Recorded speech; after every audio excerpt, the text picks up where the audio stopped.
ঈদে কম্পিটিশন দেওয়ার মতো ছবিগুলো আছে সব। পছন্দের নায়িকা তো আসলে ছিল শাবনূর। পরিবারকে আসলে সত্যিকার অর্থে যেই সময়টা দেওয়া উচিত সেই সময়টা দেওয়া হয় না। দর্শক, আমার সাথে এই মুহূর্তে যিনি উপস্থিত আছেন তাকে সবাই আপনারা চেনেন, দেশের জনপ্রিয় চিত্রনায়ক নীরব। নীরব ভাইয়ের সাথে একটু কথা বলবো। নীরব ভাই, যেহেতু রোজার মাস চলছে একেবারেই শেষ পর্যায়ে, ঈদের কেনাকাটা কি শুরু হয়েছে? না, কেনাকাটা আসলে এখনও করা হয়নি। আমার কাছে মনে হয় যে সবসময় চাঁদ রাতে কেনাকাটা করার যে মজাটা, ওই মজাটা মিস করতে চাই না। আর তার চেয়েও বড় কথা হচ্ছে এর আগে যে সময়টাও পাইনি।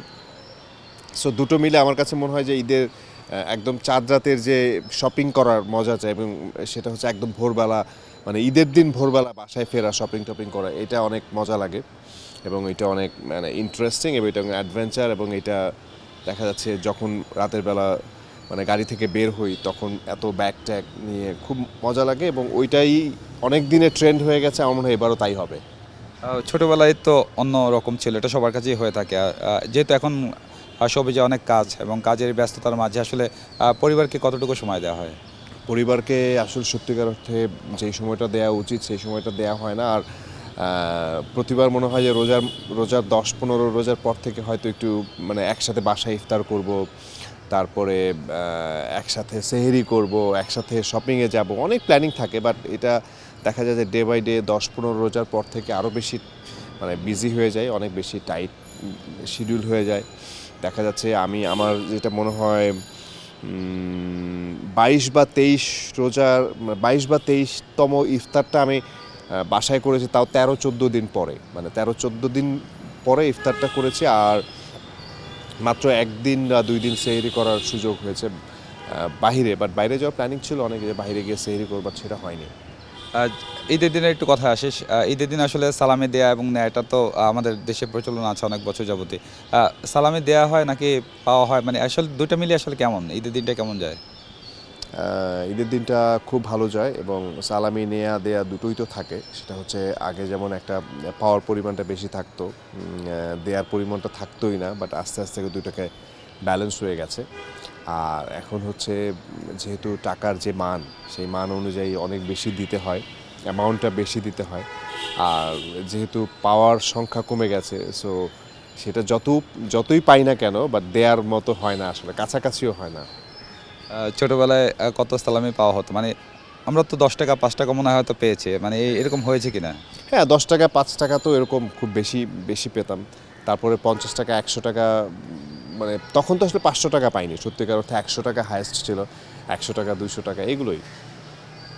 একটু সিনেমা ইন্ডাস্ট্রির দিকে তাকাতে চাই। সেটা হচ্ছে যে বর্তমানে তো অনেক ঈদে বেশ কিছু সিনেমা আসছে।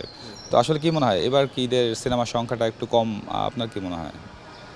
না, আমার কাছে মনে হয় যে কম্পিটিশন যদি 4-5টা মুভির মধ্যে হয় সেক্ষেত্রে তো ডেফিনেটলি ভালো। কারণ ঈদের জন্য ঈদে দর্শকরা হলে দেখার জন্য যেই ছবিগুলো জন্য ওয়েট করে, আমার কাছে মনে হয় যে সেই ছবিগুলো যদি অনেক ছবি হয়ে যায়, 8-10টা বা মানে 12টা হয়ে যায়, তখন দেখা যায় দর্শকই কনফিউজড হয়ে যায়। সো আমার কাছে মনে হয় এই জাস্ট 5-6টা মুভি, এখানে কনফিউশনের কিছু নাই এবং একদম যে যার পছন্দ মতো হিরোর ছবি, যে যার পছন্দ মতো হিরোইনের ছবি, যে যার মানে কনভিনিয়েন্ট অনুযায়ী, মানে তার প্লেস অনুযায়ী ছবি দেখতে পারবে এবং ভালো লাগবে সবার। কারণ আমার মনে হয় 6-7টা ছবি মানে খুব ভালো এবং ঈদে কম্পিটিশন দেওয়ার মতো ছবিগুলো আছে সব। নীরব ভাই, আসলে আপনার এই বছর আসলে পরিকল্পনা কি? আমরা নতুন কোনো ধামাকা সামনে পেতে যাচ্ছি কিনা, বা এরকম কোনো অ্যানাউন্সমেন্টস মানে আসবে কিনা? ধামাকা বলতে তো কিছু না। ধামাকা তো আসলে আমরা ছবি নিয়ে করতে চাই, ছবির জায়গাটা থেকে থাকতে চাই। এবং প্রথমত হচ্ছে কয়লা ছবিটা রিলিজের প্ল্যানিং আছে। আমি এর বুবলি একটা ছবি করেছিলাম সাইফ চন্দনের, সেই ছবিটা। তারপরে শামসুল হুদা পরিচালিত একটা ছবি করছি, গোলাপ, আমি আর পরিমণি, সেই ছবিটা আছে।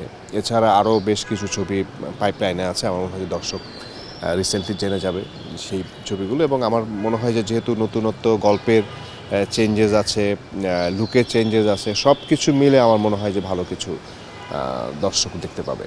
যেহেতু গোলাপ সিনেমার কথা বললেন, পরিমণের সাথে আপনার এই জুটিটা দেখে অনেকেই প্রশংসা করেছেন। রিসেন্টলি পরিমণিও এটা শেয়ার দিয়েছে এবং আপনার প্রোফাইলও দেখেছি আমরা সবাই।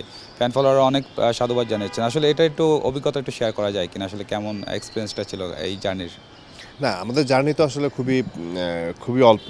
সেই অল্পটা হচ্ছে যে আমি প্রথম ফটোশ্যুট করি এবং ফটোশ্যুট করে সেটাকে ফার্স্ট লুক দেয়া হয় এবং আমার আর পরিমণির যে ছবি, সেই ছবিটা আসলে একদমই অ্যাগ্রিমেন্ট সাইনিংয়ের দিন, সেটা পরিমণির অ্যাগ্রিমেন্ট সাইনিংয়ের দিন আমাদের দুজনের শ্যুট হয়েছে। বাট ওইটা তো এখনও দর্শক আসলে এখনও দেখেনি।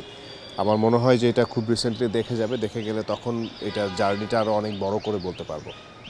নীরবের কাছে আমার একটু জানা ইচ্ছে যে বাংলাদেশে তো অসংখ্য অভিনেত্রীর সাথে কাজ করা হয়েছে এবং বাংলাদেশের সব জনপ্রিয় নায়িকাদের সাথেই কাজ করা হয়েছে। আসলে সিনেমা ইন্ডাস্ট্রিতে আসার আগে আপনার আসলে পছন্দের নায়িকা কে ছিল, মানে যার সাথে অভিনয় করার খুব ইচ্ছে ছিল? পছন্দের নায়িকা তো আসলে ছিল শাবনূর এবং তার সাথে অভিনয়ের ইচ্ছে ছিল সেটা তেমন না। ব্যাপারটা হচ্ছে যে ভালো লাগতো এবং তখন হলে গিয়ে সিনেমা না দেখলেও তখন অনেক মনে হতো যে শাবনূর শুনতাম এবং সবচেয়ে মজার ব্যাপার আমি এবং শাবনূর আপু তারা একই জেলার মানুষ, রাজবাড়ির মানুষ এবং একই স্কুলের মানুষ, সেটা হচ্ছে আমাদের শাহিন স্কুলের। সো মানে মানে একসাথে এটাই ভালো লাগে যে একই জেলার মানুষ এবং একই স্কুল কলেজ আমার তো কলেজ ছিল, মানে শাবনূরপতি স্কুল পর্যন্ত থেকে পর অন্য কলেজে চলে যায়। সো ওই সময়টা আমার ওইভাবে দেখা হয়নি। তাকে পছন্দ করতাম, বাট তার সাথে লাকিলি একটা কাজ করা হয়েছিল, মা আমার চোখের মণি। একসাথে ছবিটা অভিনয় করেছিলাম মোস্তাফিজুর রহমান মানিক ভাইয়ের এবং খুব সুন্দর একটি গল্পে এবং সেই প্রথম মানে মানে প্রথম একটি ছবি যেই ছবিতে এবং আমি এবং শাবনূর আপু একসাথে বিগ স্ক্রিনে এসেছিলাম। সো ওইটাও আমার জন্য অনেকটা বড় একটা পাওয়া ছিল এবং এটা খুব একটা বড় একটা অ্যাচিভমেন্ট ছিল আমার কাছে মনে হয়।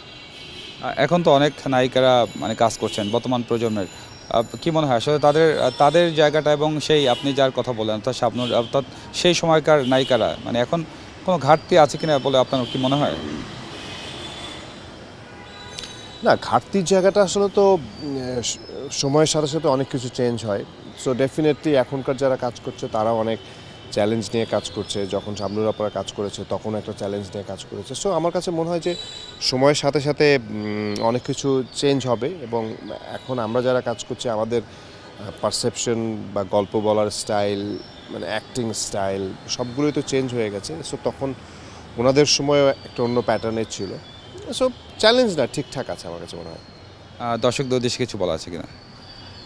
বিজয় টিভি যারা দেখছেন তাদের সবাইকে ঈদ মোবারক এবং ঈদে অনেকগুলো ছবি রিলিজ হচ্ছে, আপনারা হলে গিয়ে ছবি দেখবেন এবং আমাদের কোনো কষ্টই না যখন দেখি আপনারা হলে গিয়ে ছবি দেখেন এবং সবাই পছন্দের মানুষ একদম আপনজনকে নিয়ে পরিবারকে নিয়ে ঈদ কাটান এবং ঈদ হোক মানে এই যে ঈদের যে ছুটি সেই ছুটিগুলোকে একদম প্রত্যেকটা সেকেন্ড আপনি এনজয় করেন এবং প্রত্যেকটা মুহূর্ত এনজয় করেন এবং এই মুহূর্তটা এনজয় করার পরে আবার যার যার কাজে ফিরে আবার কাজে মনোনিবেশ করুন। বাট তার আগ পর্যন্ত সবাইকে ঈদের প্রত্যেকটা সেকেন্ড এবং প্রত্যেকটা মুহূর্তের জন্য শুভেচ্ছা এবং ভালোবাসা।